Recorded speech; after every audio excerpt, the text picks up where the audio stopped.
Isa po sa program natin sa World Vision is yung magbigay po tayo ng assistance para po dun sa shelter na aspeto.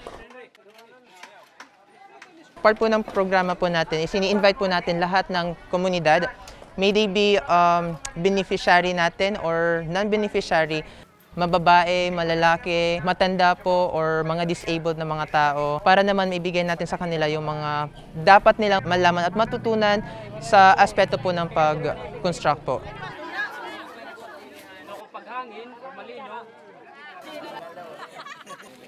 Nandito po tayo sa Barangay Fatima ngayon para po magkapagbigay po tayo ng workshop sa community natin. So ito po yung natawag nating Build Back Better Workshop. Dito po, tinuturuan natin yung mga tao kung paano din po yung mga proper ways yung sa pag-construct ng bahay din.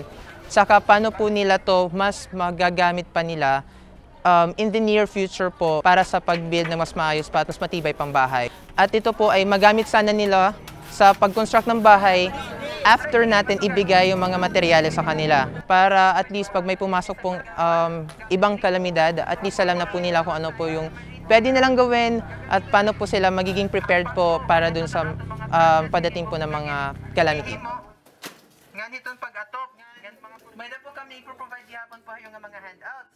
Pero right now, gin-reproduce pa po ito natin mga copies ini.